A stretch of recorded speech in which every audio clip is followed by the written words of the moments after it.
Hey there folks, this is Hutch with Freedom in a Can. Today we are in this sweet bus conversion that our friends are doing. And of course we're gonna help them install some Renogy solar components so they can take this bus off grid and power their lives anywhere they wanna go. We're gonna be building in some flexibility into this system so they can take advantage of 3 different ways to charge. The first and the primary charging source is gonna be solar power. 640 watts of solar on the roof. We're gonna take advantage of this bus's engine charging source through a 50 amp DC to DC charger. And then lastly, we'll be taking advantage of shore power when they're plugged into an electric campsite and charge up their off-grid batteries and run anything that they wanna run through the bus. So not only are we gonna show you how we install these components, we're also gonna show you why we chose them. We're gonna walk you through the load assessment. We're gonna walk you through our downloadable worksheet to plan out your own system, and we're gonna show you how they work together. So stick around with us as we build out this bus and get it on the road. This activity bus did not come with any secondary electrical system beyond what ran the bus itself. Now this means there was no traditional RV converter, nor any 12-volt appliances or extra lighting. Jacob has some electrical experience, so he's gone ahead and installed all the lights, the wiring into the AC electrical outlets, the ceiling vent fan, in addition to the solar panels on the roof. But we just haven't hooked up any power sources yet. That's where we come in. Here's a diagram of the installation with all of the components, the fuses, and the connections that we'll be making in this project. But let's first take a deep dive into each of the Renogy components that we'll be installing and why we chose them for this project. The 2 panels give us a maximum of 640 watts, but we're likely to only see about 85% of that under the best of conditions. So we're anticipating around 544 watts of solar power. Each panel has an output of 33 volts and 9.7 amps. With the 2 connected in parallel, that means we'll see a maximum output of 33 volts and 19.4 amps. We're choosing a parallel connection for 2 main reasons. 1, the wire run down to where we've located the solar cabinet is short, so we won't have much transmission loss. And 2, this bus is mostly going to be used on the East Coast, and that means trees, and trees mean shade. Parallel connections work better in shade because if one panel is shaded, the other can still produce power. In series connection, if one panel goes out, they all go out. See our resources on shading and solar panel options in the video description to learn more. The 50 amp DC to DC charger with MPPT is a space saver as it does 2 jobs in one. It will regulate both the solar input as well as boost the engine charge while driving. The MPPT will take advantage of the higher voltage of these solar panels and give the charging current a good bump up, allowing the lithium iron phosphate batteries to charge faster. With a maximum input of 750 watts, this small yet powerful charge controller helps create greater flexibility within the system. Also, when the battery bank is full, the solar input will trickle charge the bus starting batteries so that they'll be ready to crank the engine whenever they need it. This is a great feature for being out there in a boondocking situation or if the bus is going to see some time in storage. No more jump-starting dead batteries. The 3 Duo Heat 100 amp hour mini core lithium iron phosphate batteries will power the living area in the bus when off-grid. These small, lightweight, and powerful batteries can handle a wide array of temperatures because they are self-heating. They can be installed inside the living area and won't need to be removed from the bus during winter storage because they can handle some pretty cold temperatures. With an 80% depth of discharge, these batteries will safely deliver over 3 kilowatt hours. Now check out the video where we tested our own Duo Heat battery with several deep freeze tests. See the link in the video description for details. Now, as we mentioned, this bus didn't come with the traditional RV converter that would allow them to charge up any auxiliary batteries and run household appliances while connected to shore power. So that's why we've chosen this 2000 watt inverter charger. With this 2-in-1 component, they'll be able to run AC appliances while off-grid and charge up the house batteries when plugged into shore power. The 2000 watt inverter charger is the smallest unit that Renogy sells that does both of these functions. And if they ever want to run a coffee maker, an Instapot, or even a hairdryer, the 2000 watt inverter will do the job. To monitor the batteries, charging status, and the electrical load, this battery shunt 300 is installed between the negative battery terminal and the negative bus bar. The shunt will connect wirelessly to the Renogy One core monitor, which shows us everything with convenient touchscreen format. Let's dive into the installation, but if you want to know more about how our load assessment led us to select these components, you can skip ahead. During installation, the solar panels are disconnected and we're not connected to any other power source, so we won't have any current coming in until we're ready for it. The inverter charger needs good ventilation, so be sure to follow the installation specs and provide enough space around the unit. As the largest of the solar components, we'll get this one connected before anything else goes in. It's always a good idea to plan both your installation and your breathing space before you buy your components so you don't get into a bind later on during installation. The inverter charger needs to be grounded to the frame of the vehicle in addition to the negative bus bar.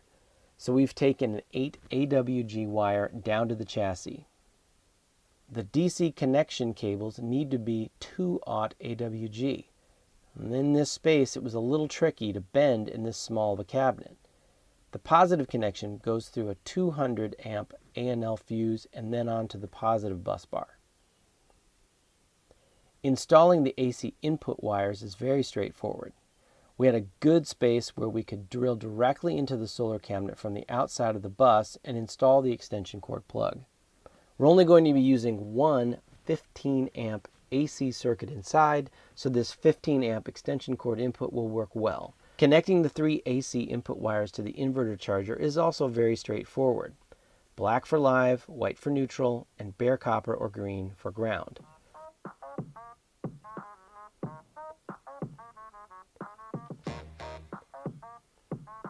On the output side, you simply repeat the process, then connect them to your AC distribution panel. The AC distribution panel will go here under the kitchen countertop, and they're also planning on installing a 12-volt refrigerator in this same space. Now what's super cool about this component is that when they plug into shore power, the inverter charger has an automatic transfer switch that changes over to input power in 10 milliseconds. With this happening automatically and so quickly, they won't do any damage to their electronics if they happen to be running while you plug in. Now, since this 50 amp DC to DC charger can handle a charging current from solar power and an engine source, we're locating it here in the solar cabinet so that we can easily connect it to both the starting batteries, which are conveniently located just a few feet below, and the solar panels, which come into the bus overhead. Now this unit's going to give off some heat while it's charging, so be sure to follow the recommended breathing space requirements for your location. We're also putting some spacers between the cabinet and the unit to increase airflow. We've connected the solar input through this 20 amp inline fuse breaker, which makes it convenient to turn off and on, but you could also use an A&L fuse. We've cut a hole in the floor here to accommodate the wires that run down to the chassis and starting battery. The 50 amp DC to DC engine input has a 4 AWG wire going into a 100 amp A&L fuse. Now what we like about using these types of fuses is that it helps connect differently sized gauges of wire. The short connections on this model of DC to DC charger are actually quite small, 8 AWG. So these fuses make a good connection between your longer transmission lines and these cables that go into the charger. The output cable goes through a 50 amp fuse and then onto the positive bus bar. Now this fuse might be a little on the small side. I think the installation specs call for around 60 amps, but we'll see if this one gives us any problem with tripping regularly. Experience has taught us that when using a DC to DC charger, it's necessary to ground the unit to the starting battery common ground. Fortunately for us in this install, this bolt is accessible right below the solar cabinet. Installing these self-heating batteries is straightforward. We're connecting them all in parallel using 1/0 AWG cable, so it's positive to positive, negative to negative. But these batteries can also be connected in series if you want to create a higher voltage system. We're also installing a 300 amp fuse breaker between the batteries and the positive bus bar. This also makes a helpful on and off switch if you're troubleshooting any problems with the system. Now this fuse breaker was damaged in shipping, but it still functions for the purposes of this demonstration. However, we will be replacing it soon.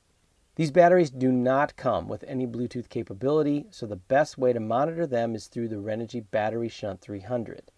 Connecting it in between the battery bank and the negative bus bar means that everything going between the battery side and the load side will be accounted for, and the battery bank state of charge will be accurately represented on the monitor.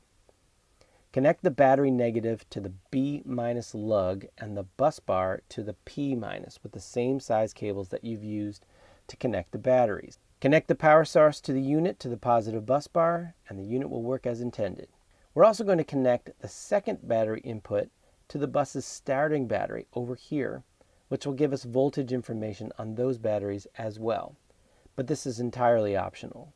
To install this monitor, we'll be cutting a hole in the cabinet with the hole saw attachment, which actually came with the monitor. It's slightly larger than 2 inches, so having this is pretty helpful. The monitor has a wide range of input power, between 5 and 35 volts. So you just need to connect it to your power source, and in this case, we're going to attach it to the DC fuse box. When you first turn on the monitor, it will walk you through the initial setup as well as adding any wireless components, like the Battery Shunt 300 and the 50 amp DC to DC charger. Now just a word about setting up the shunt. When you first use it, you'll have to set up the battery bank size, in our case 300 amp hours. You'll also need to synchronize the state of charge, so it's a good idea to charge the batteries fully and then sync to 100%. From then on, your state of charge will be much more accurate. To see more about the functionality of this monitor, watch our comprehensive video. And of course, you can find that link in the video description below. Lastly, we're installing a DC fuse box in the solar cabinet to handle all of our DC components like the lights, the vent fan, 12-volt refrigerator, water pump, and eventually a small diesel heater. Connect the positive and negative input wires from the fuse box to their respective bus bars. Then each appliance gets its own slot and appropriately sized fuse. Here's another look at that installation diagram for your review. So now that we've got everything installed, let's turn on the system and see how it works. First, we'll close the fuse on this battery bank so that we can power our appliances. Then we'll hit the 50 amp breaker on the DC to DC charger output so that the power coming from the solar panels can get to the battery. Now you always want to do this step before reconnecting your solar panels. The charge controller has got to be able to send that solar power to the batteries. Now we can reconnect the panels and start charging. We can also test our DC appliances. The fan works, lights come on, now we're cooking. Let's turn on the inverter charger and test the AC output. You can see over here it's cranking out at 119 volts, and we can plug in some appliances like this battery charger, or run this electric kettle, which as you can see is a pretty big draw at 122 amps. Now let's take a second to explain what we're seeing on this core monitor. In the upper left-hand corner, you've got the current in amperage either going in or out of the battery bank. Out is indicated by the negative sign in the red color and this little arrow indicating pointing down. Over on the right, you see the real-time usable amp hours on the battery bank. Below on the right, you see the present battery voltage, and on the lower left, you see the time remaining until empty if you're either discharging or the time remaining until full when charging. So if we kept up this load, we drain our batteries in about 2 hours. Now what we love about this monitor is that you can see everything that's going on with your system at a glance. And just for fun, we'll test out the coffee maker. It's bringing us down by about 68.5 amps. Since these bigger loads like microwaves, coffee pots, and hair dryers don't actually run very long, you're really not using much of your off-grid battery bank. You just have to have the components that are large enough to handle that upfront load. All right, now let's fire up the bus and see what the charging looks like. With the bus alternator and the solar on the roof combined, we're really approaching that upper limit of this DC to DC charger at 45 amps. And a little later on, we'll plug in the system to shore power. And you can see that the inverter charger is charging the battery bank at a robust 63 amps and will be fully recharged in about 15 minutes. So it looks like everything with this system is working the way we wanted it to. Okay guys, let's get to that load assessment and where we got those numbers for the components that we need. So head on over to freedominacan.com. That's our website. You can find that link also down in the video description. If you go to our solar resources page, you'll see so many resources to help you organize yourself, We've got videos, articles, charts, worksheets, our rig's solar diagram right here. So much on here that we don't have enough time to cover it in this video. But if you go back up to the top, you'll see this download link right here. The solar system sizing worksheet. You click the download. You're going to open it up in Excel and it comes up. The first thing you need to do is click this enable editing button. Otherwise, you can't do anything with it. And then now this document is basically yours. You can do whatever you want with it. You can share it. We just ask that you give us credit. Now along the bottom, you're going to see these 10 color-coded tabs. Each of these represents a step along your journey to solar independence. It's going to help you organize yourself. It's going to help you calculate your total watt hours and plan out your system. Now the first tab is going to be the instructions, just how to use this worksheet. The second tab is where you're going to calculate your total daily watt hours. The third tab is going to be where we take those daily watt hours and we're going to build a battery bank that's big enough for it, how much solar we're going to need, and then the size of your charge controller and your inverter. And then the remainder of the tabs are talking about solar panels. So this tab talks about all the options that you have on solar panels, gives you an example, place to enter what options you want, and then it also gives you this learning center where there are so many resources, articles that we've written, others we think are great examples, also some installation videos to help you figure out how you're going to install those solar panels. And then charge controller has the same thing, DC to DC, again that learning center, everything related to DC to DC options. There's battery options, inverter options, and of course wiring. There's an example down here of what we've done. And then the total order is just going to help you organize yourself so that you can place that order. It's not going to do the order for you. That's way beyond our purview. All right, let's talk about that total watt hours calculation. Now here, this is where you're going to enter in the appliances that you want to do. And so I've gone ahead and I've put in Jacob's load assessment. I put in the appliances here into the worksheet, but let me just show you how it works. So he's got some lights. That's a DC appliance. All of his DC lights are about 40 watts altogether. He's going to run those lights for about 4 hours a night.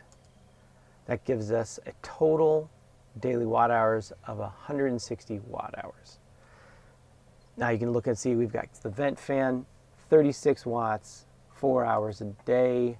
That's going to be 144 watts.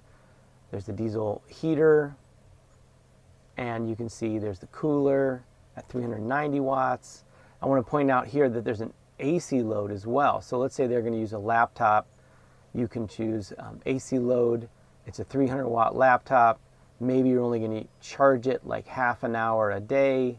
That's going to be 0.5 hours for a total 150 watt hours per day, because they're really not going to use their laptop too much.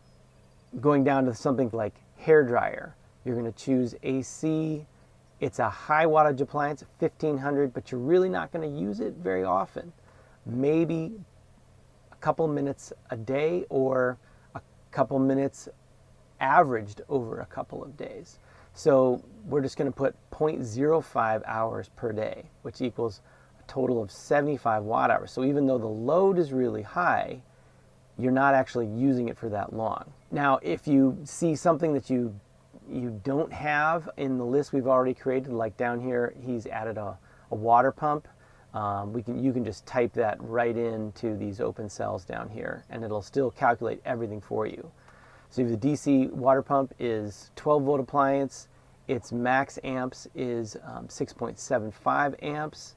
So that gives you an 81 watts. Maybe we'll use that water pump 1 hour a day. Again, 81 watt hours. And what the worksheet will do is that it will add up all of your watt hours to give you a total magic number at the end of your day. So you can mess around with this, see what you want to run, and see the kind of system that you need based on that. So we've got a total watt hours of about 1,500 watt hours per day. The DC watt hours is 1,275. The AC watt hours, that's again alternating current, 225. Max load, now the max load in AC is going to be 1800 because that's based on that hair dryer, right? Pulling a whopping 1500 watts. Okay, let's take this number and we're going to go to the second tab. Step 2, calculate the size of your solar powered system. It brings in those numbers from your total watt hours calculations. So you got 1500 watts daily. Max load is 1800 watts of AC. Down here, we're going to put in the amount of days we want to go without sunlight, the number of sunlight charging hours per day, and that's going to spit out what we need in terms of a battery bank, a solar array, a charge controller, and an inverter. So let's go through this. So let me just point out real quick that any of these tabs with this little red triangle is going to sort of give you the assumptions of how these calculations are made. So you can check those out.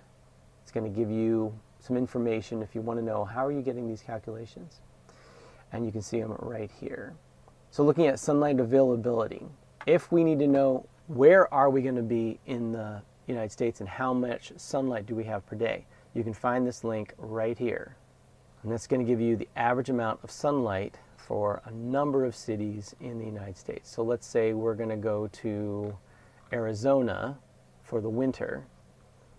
If you look at Phoenix, the summertime average is 7 hours, 0.13, and the wintertime average daily is 5.78 hours. So the annual average is 6.58. So it depends on where you're going to be as to how much sunlight you're going to get, and you can make an average based on where you're traveling, but that's where we're getting that information. So if you go back to the worksheet, days without sunlight, we're going to assume that we're going to get some charging every day, some kind of charging, and we're going to get about 5 hours. So we're just going to use that as our number. That's a good average for the summertime. Say, okay, if you need 1500 watt hours a day and you've got 5 hours of sunlight, this is the size battery bank you need. So I also want to point out here on the worksheet that any of these cells that are outlined in color is a place where you can make a choice and you can enter a different number than what the worksheet automatically calculates for you. So if we go down to battery bank here, and again, based on 1500 watts per day, if we choose a different size battery, like say a 200 amp hour battery, it's going to change the numbers of how many batteries we need. But based on that 1500 watt daily watt hours, if we chose a lead acid chemistry, we would need 300 amp hours in order to make that every single day. But in a lithium iron phosphate, we only need 153, or really 154 amp hours. So we're well overpowered with Jacob's 3 100 amp hour batteries that we've already got in the system. But we're building this bus system big enough so that he can expand. Okay, looking at solar array, we can choose different size wattages of the solar panels. So let's go ahead and go down to 320. Now there are bigger solar panels than 320, but most RVers and buses are not going to install something bigger than 320. You can see they're pretty big on the top of that roof. Based on 1500 watt hours per day, based on 5 hours of sunlight per day, we need a solar array with an output of 345 watts, and we are choosing 320 watt panels. That means we need 2. So we have an appropriately sized solar array with our 2 320 watt panels. But we could have chosen something else. We could have chosen 200 watts, we could have chosen 100 watts, and you can see how that'll change the system right here. Again, we'll go back to 320, 2 solar panels at that.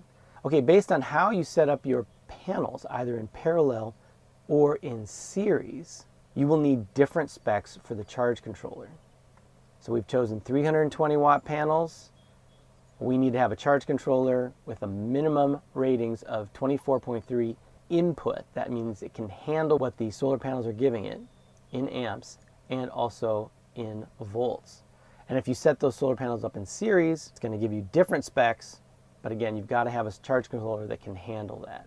Okay, so then when it comes to your inverter, you've got that max load, 1800 watts, But that's not going to be your expected load. That's like if you were running all your AC appliances at one time, that's the max load. But you're not likely going to do that. So if you go back to here, you might say, okay, well, what was my AC load? Well, my AC load was a hairdryer at 1500 and a laptop at 300. I'm not going to run those together. Maybe I'm only just going to run the hairdryer by itself. I might only have an expected AC load 1500 watts at any one time.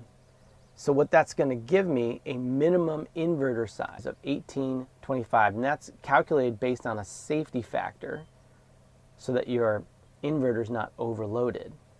So again, looking at the inverter that we did choose, that 2000 watt inverter charger, we're well above that minimum inverter size. So we've got that safety margin in play. Our 320 watt solar panels, our 50 amp DC to DC charger, and our 2000 watt inverter charger are all appropriately sized based on our total watt hours calculation.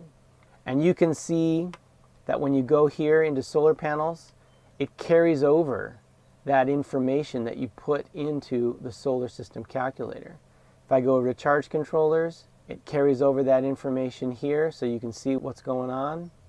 When I go down to batteries, it reminds me, oh yeah, this is what my batteries needed. And so I can make those decisions there. And then inverter size, it carries again that calculation over to show you what you need on each tab so that you can stay organized.